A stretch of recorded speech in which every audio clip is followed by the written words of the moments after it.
함께 하나님 말씀 보겠습니다. 하나님 말씀은 고린도전서 15장 19절부터 22절 말씀을 보겠습니다. 고린도전서 15장 19절부터 22절 말씀입니다.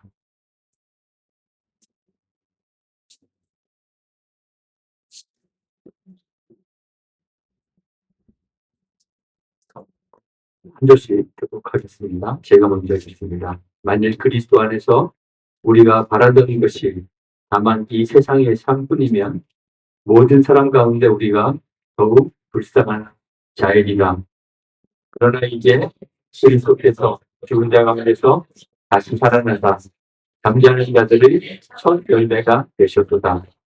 사망이 한 사람으로 말미암았으니 죽은 자의 부활도 한 사람으로 말미암는도다. 아담 안에서 모든 사람이 죽은 것 같이 그리스도 안에서 모든 사람이 삶을 얻으리다. 아멘. 영국의 유명한 설교자인 스펄전 목사님이 어느 날 서재에서 혼자 울고 있었습니다. 그때 그의 부인이 서재로 들어오다가 울고 있는 스펄전 목사님을 보고 놀랐습니다. 그래서 물었습니다. 여보, 왜 울고 있어요? 그러자 울고 있던 그가 대답했습니다. 십자가를 생각해도 더 이상 눈물이 나질 않아. 이런 일화가 예화로 만들어져서 여러 설교자들이 사용하고 있고 또 많은 성도들에게 들려지고 있다는 것은 대부분의 신자들이 예수께서 우리를 대신하여 십자가에서 죽으셨다는 그 사실을 잘 알고 있으면서도 전혀 눈물을 흘리고 있지 않다는 사실을 알려주고 있는 것입니다. 저도 오래전에 이 예화를 이미 한번 사용한 적이 있었습니다. 사실 저도 그렇습니다. 주님의 죽으심을 생각하면서도 잘 눈물이 나지 않습니다. 눈물을 흘리지 않습니다. 사실은 십자가를 자주 생각하지도 않는다는 말이 더 정확한 말일지도 모릅니다. 여러분들은 어떻습니까? 주님의 십자가를 자주 생각하십니까? 주님의 십자가를 생각할 때마다 마음 깊이 감동하고 주님의 그 고난을 묵상하며 눈물이 나고 막 그러십니까? 부활도 그렇습니다. 해마다 예수의 자취하심을 기념하는 부활절이 돌아옵니다. 오늘도 부활절입니다. 그런데 사실 주님의 부활을 기념하는 날이 부활절만은 아닙니다. 우리는 매주 돌아오는 그 일요일을 그 노스데이, 주의 날이라고 부릅니다. 주의 부활이 너무 중요하고 너무 소중한 사건이기 때문에 우리는 매주일을 그 노스데이, 주의 날 정하고 기억하며 기념하는 것입니다. 그런데 그럼에도 불구하고 안타깝게도 주의 부활을 생각하면서 막 가슴이 막 벅차오고 마음속 깊은 곳에서부터 주체할 수 없는 기쁨이 막 용솟음치는 넘쳐나는 그런 사람은 거의 없을 것이라고 저는 생각합니다. 주의 죽으심을 생각하면서 눈물을 흘리지 않는 우리들은 주의 부활을 생각하면서도 그다지 좋아하지 않습니다. 여러분들은 어떻습니까? 주일마다 예수님 때문에 막 마음이 설레고 기쁘고 막 웃음이 실실 흘러나오고 막 그러십니까?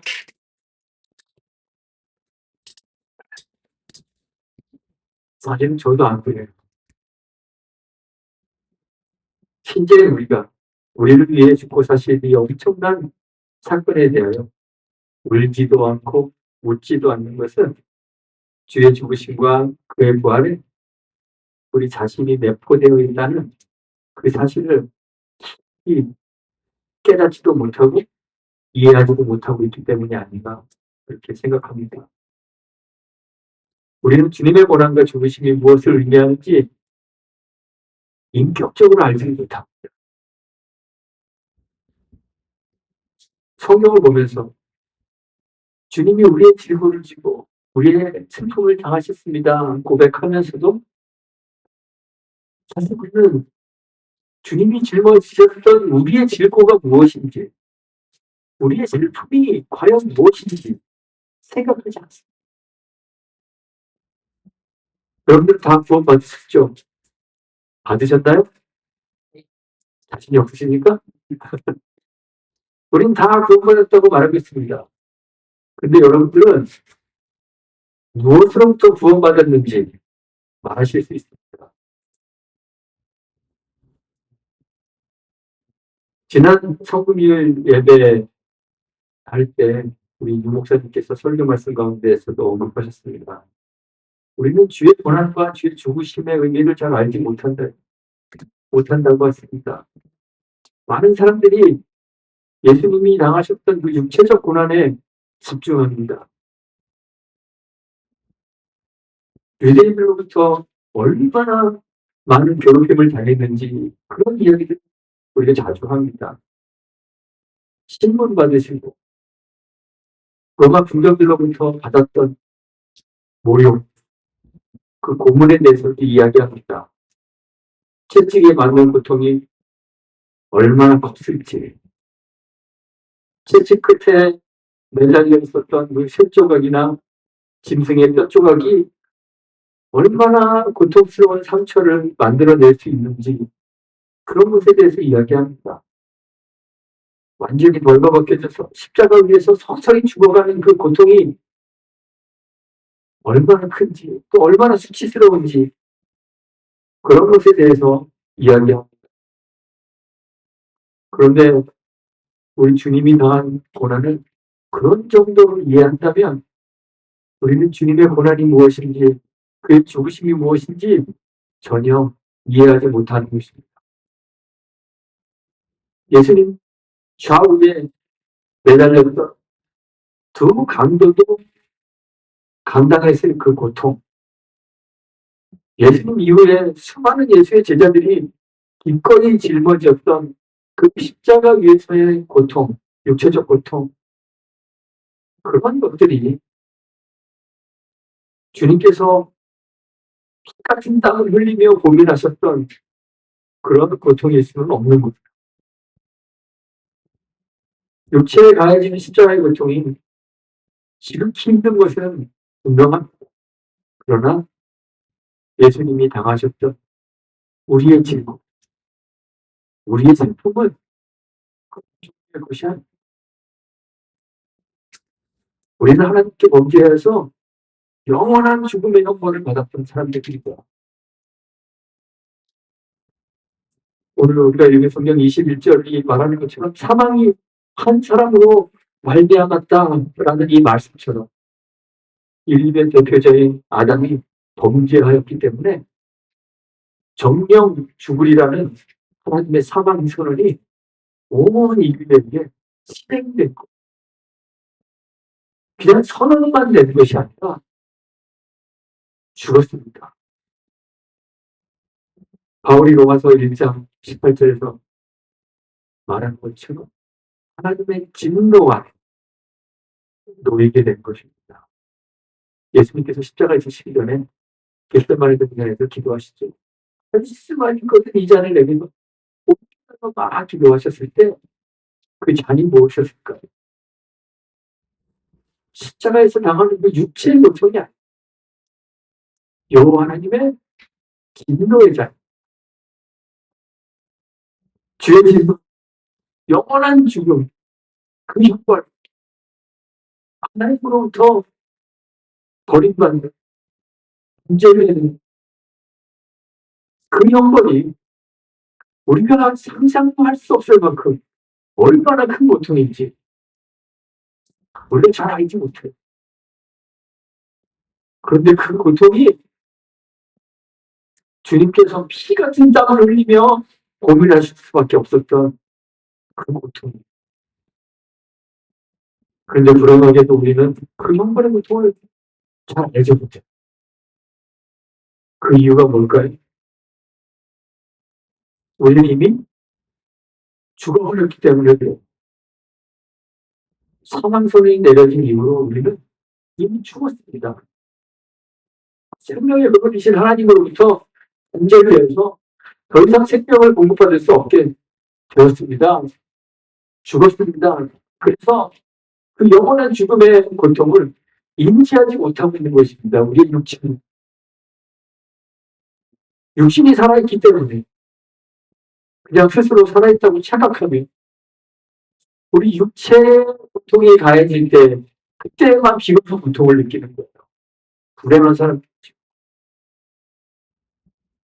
제가 어렸을 때 살았던 원주의 그 주변에는 음성 나환자들이 모여 살고 있었던 나환자촌이 있습니다. 그곳에도 교회가 있었어요. 그 교회에 저희 아버님이 뭐 임시당회장 그런 것들로 오래 계셨기 때문에 자주 방문하시고 같이 얘기하시고 그분들이 산이 이렇게 살짝 떨어져만 고통을 잘 못 느껴요. 겨울에 난로를 이렇게 쬐다가 손이 난로에 불에 지져지고 있는데도 그 고통을 몰라요. 아프지 않아서 고통이 아니라서가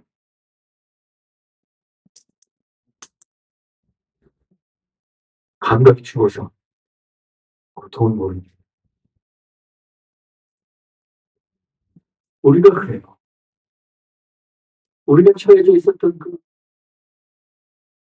영원한 죽음의 고통이 얼마나 큰지 모릅니다. 그래서 주님이 당하셨던 그 고난의 깊이를 이해하지 못한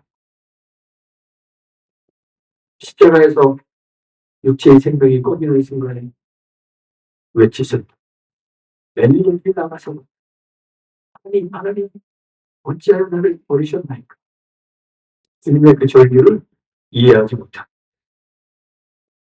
그분이 우리를 향한 여호와의 그 진노의 잔을 대신하여서 감당하고 있는 그 고통을 우리가 알지 못하기 때문에 우리는 십자가를 생각해도 눈물이 나오지 않아요. 주의 죽으심의 의미를 알지 못하기 때문에 주의 부활이 가져다주는 기쁨도 사람들은 예수님의 부활의 기쁨을 이제 앞으로는 볼 수 없다 여기졌던 사람이 눈앞에 뿅 나타났을 때까지는 그 깊은 정도로 이해합니다. 아까 제가 예배 전에 말씀드렸던 것처럼 막 어디 파동 나갔다가 돌아온 사랑하는 가족을 만나는 그런 기쁨 그 정도로 이해하는 예수님 외에도 죽었다 살아난 사람들이 성경에 꽤 기록되어 있습니다. 예수님이 살리신 사람들도 있습니다. 회당장 야이로의 딸도 살리셨습니다. 나인성의 과부의 아들도 살리셨습니다. 마르다와 마리아의 오라비였던 나사로도 살리셨습니다. 그들이 죽었을 때 가족과 친지들이 모두 울면서 슬퍼했습니다. 상실의 고통, 슬픔이 있었습니다. 그런데 예수님께서 그들을 살려주셨습니다. 얼마나 기뻤을까. 다시는 볼 수 없을 것이라 여겼던 죽은 자들이 살아 돌아왔을 때 그들을 맞이하는 가족들의 기쁨은 아마 다른 형용할 수 없을 정도로 기뻤을 겁니다.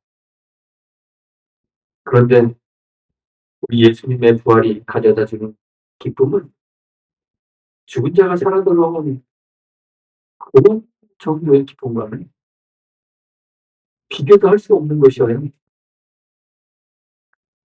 이제는 다시 볼 수도 없을 것이라 생각했던 사랑하는 예수님을 다시 보게 되는 그런 재회의 기쁨 같은 것으로는 주님의 부활의 기쁨을 표현할 수가 없어요. 주께서 다시 살리셨던 사람들, 그 외에 구약 성경에 기록되어 있는 사람들도 있어요. 사르밧 과부의 아들, 수냄 여인의 아들, 또 사도들이 살렸던 사람들도 있습니다. 욥바에 살던 다비다 여인 베드로가 살렸습니다. 드로바에서는 유두보라는 청년 바울이 살렸습니다. 그런데 이 사람들은 다 죽음에서 다시 돌아왔지만 그게 어떻게 돼요? 다시 죽을 수밖에 없었습니다. 그런데 예수님은 부활하실 때 신비한 육체, 영원한 몸으로 부활했습니다. 주님은 다시 죽지 않으셨습니다. 영원한 하나님 나라로 올라가셨습니다. 주님은 이 부활을 통해서 우리에게 알려주신 것이 있습니다. 죽음은 끝이 아닙니다. 세상은 이 세상이 다가 아닙니다. 이 세상 너머에 다시는 사망이 없는 영원한 나라가 있음을 주님이 확인시켜 주시고, 예수님의 부활은 단지 한 사람이 죽었다 다시 살아 돌아온 그 독특한 사건이 아니에요. 죽음 그 자체를 이기신 것입니다. 온 인류를 억누르고 있는 그 사망의 세력에 대해서 우리 주님이 승리를 선언하신 것입니다. 바울이 찬양했습니다. 사망아, 너의 승리가 어디 있느냐. 55절 읽질 않았지만 55절 사망아, 너의 승리가 어디 있느냐. 사망아, 내가 쏜 것이 어디 있느냐. 사망이 쏘는 것은 죄요. 죄의 권능은 율법이라. 우리 주 예수 그리스도로 말미암아 우리에게 승리를 주시는 하나님께 감사합니다. 주님의 부활은 우리에게 영원한 고통을 안겨주는 사망에 대해서 사망을 선언하는 것입니다. 뿐만 아닙니다. 주님의 부활은 예수님 한 사람의 부활이 아니라 온 인류를 대표하는 둘째 아담으로 우리의 죽음을 이기신 영원한 사건. 아담의 범죄로 인하여 영원한 죽음, 하나님과의 단절의 고통 속에 빠져 있었던 우리들에게 주님의 부활은 죽음의 사슬을 끊는 역사적인 사건. 단절된 하나님의 생명에 우리를 다시 연결해주는 영원한 생명의 사건인 것입니다. 22절에서 바울이 이야기합니다. 아담 안에서 모든 사람이 죽었으나 이제는 부활하신 그리스도 안에서 모든 사람이 생명을 얻었습니다. 아담의 범죄가 아담 한 사람의 범죄가 아니라 모든 사람을 사망에 이르게 하는 범죄였던 것처럼 그리스도의 부활은 예수 한 사람의 부활이 아니라 그 안에 거하는 모든 사람을 다시 살리는 우리 모두의 부활이었던 것입니다.